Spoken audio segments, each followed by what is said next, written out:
Hi, my name's Willie. I'm going to be looking back at each class in vanilla and answering a very simple question. Was it any good though? Today we have the Paladin. Here's the points I'm going to be looking at.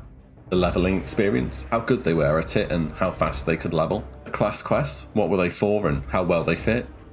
PvE, dungeon and raid performance. PvP, open world or battlegrounds. And tier sets, the effects they had as well as the looks. The Paladin, the holy warrior, alliance only and maybe the most lore-driven class in the game. Just take a look at some of the characters Blizzard created that embodied the Paladin class.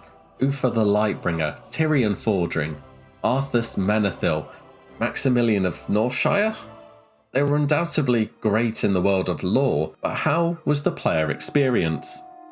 In Classic, we all start with humble beginnings, tasked with scouting mines, defending the surrounding lands, or completing deliveries. This may come as a bit of a reality check when you see yourself as the next coming of Uther, as the holy warrior, divine righteous avenger of the people, bringer of justice and light to the foul undead, blessing of seal of divine holy light judgment. When in reality, it looks a bit more like this.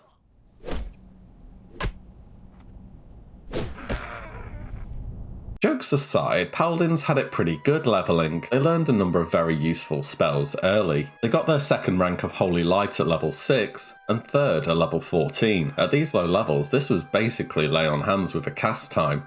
Divine Protection at level 6, basically a weaker version of Divine Shield, though you are guaranteed to get one Holy Light during this. Lay on Hands at level 10 did cost all your mana and had an hour cooldown, but it didn't apply Forbearance. Pretty good as far as emergency buttons go. Paladins could have 2 points in Pursuit of Justice by level 21, offering an 8% movement speed buff at all times, which doesn't sound like much, but when you see the amount of cardio your character's going to be doing in Classic, you will be thankful for this. Whilst Paladin did have a number of safety nets from its ability to take down enemies wasn't exactly what you would call speedy. Damage output is entirely based off auto-attack modifiers and judgment, and this didn't improve with levels at all, not even at level cap. In some ways it's not the worst thing, it's quite chill really. The feel-good parts of Paladin leveling are when you get to go to areas filled with undead or demons and get to start blasting them with Exorcism or Holy Wrath, especially the Eastern and Western Plague Lands, which also contained some great bits of Paladin lore, definitely 2 zones to check out once you hit the appropriate level. Being a class so steeped in lore, you'd expect some great class quests to follow suit, and there are definitely some ones of note. The spells Redemption and Sense Undead are learned through quests. You can also receive several rare items as quest rewards, but these are mainly from fetch quests through a variety of different dungeons. Though it's not a quest, at level 40, Paladins can learn to summon a warhorse and are granted the appropriate riding skill for free as a bonus, and that's a big gold saver. The big Paladin class quest comes at level 60 though, where you learn to summon a charger, your epic mount, spanning the whole of Azeroth to gather items, defeating enemies and using Paladin spells in a tactical manner to overcome challenges. Overall, the Paladin class quests are fitting, but I think there could have been a bit more involvement with the happenings in the Plaguelands or perhaps the Scarlet Crusade. A phrase thrown around a lot in vanilla is hybrid tax. This basically meant if a class was able to perform more than one role in a group, it would not be as proficient as any of the classes dedicated to performing a singular role. So, for example, a Ret Paladin, by design, will not be able to compete with a rogue on dealing damage.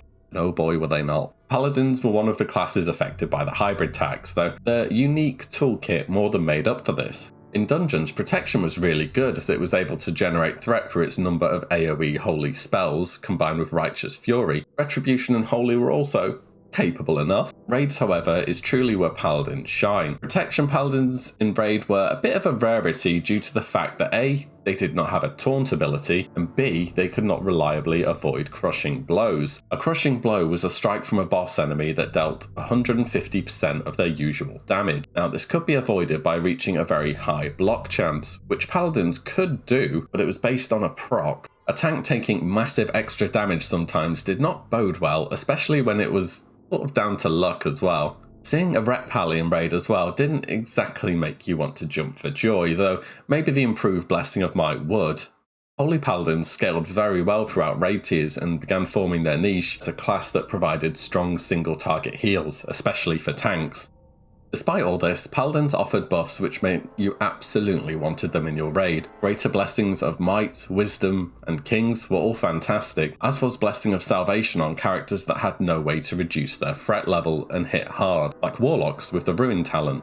The auras were really great as well. Devotion aura was good for the tank party, and concentration aura can make certain classes immune to damage pushback on spells, which was great for expensive channeled abilities. They also brought resistance auras, which were extremely important on a number of fights. Judgment of Wisdom and Light provided the entire raid with a bit of bonus healing and, more importantly, mana restoration. And each paladin can only provide one blessing, so really you should be having at least 4 in your raid considering how strong the buffs are. PvP wise, Paladins weren't exactly breaking any records. When your damage is entirely tied to auto attacks, you're going to have to get a bit creative. In a solo setting, Paladins were about as strong as the number of abilities they had off cooldown, though their plate armor and resistance auras did give an edge against many classes. They really won by wearing you down through their arsenal of utility, though if things did get too dangerous, you could always just bubble and hearth away. As with PvE, Paladins are better with others. In a group, Paladins allow others to do amazing things. The true strength of the Paladin lies in its ability to enable classes, rather than shine itself, a true reflection of the selfless class a Paladin's supposed to be. Blessing of Freedom allowed warriors to run rampant. Improved concentration was a large boon to casters. Paladins even brought a 10-yard, 6-second stun with Hammer of Justice, which can be brought down to 45 seconds through talents. Not forgetting the Shockadin too. In vanilla, spell power is separated into healing and damage. Stack enough spell power on a Paladin, Holy Shock and Consecration start dealing a good bit of damage, though this wasn't really a thing till late on, due to lack of gear, and frankly every other caster DPS in your group will want spell power gear over you. The spec was more of a meme really. Protection Paladins could also take advantage of spell power scaling to boost in dungeons or farm faster at the cost of survivability. Paladins have some of the most iconic tier sets in the game. The first 3 raid tier sets are still among the most popular appearances for Paladins nearly 15 years later. The Lawbringer and Redemption sets are good, but the Judgment set must be one of the most commonly rocked transmog these days, and it's easy to see why. If you're dedicated to raiding and complete a set, it's so much more of an achievement. People will be able to really take one look at you and just know how much you've no-lifed, and really that's what the game is all about. Being a warrior of light isn't all glory in the spotlight, but they were a true supportive, selfless class, and in this regard, Blizzard got the Paladin completely right. So, Paladins, were they any good though? Yes they were, but they won't be for everyone. As a Paladin, group play is best, and your job is to provide buffs and auras. You're very much wanted in a group, you just have to understand why.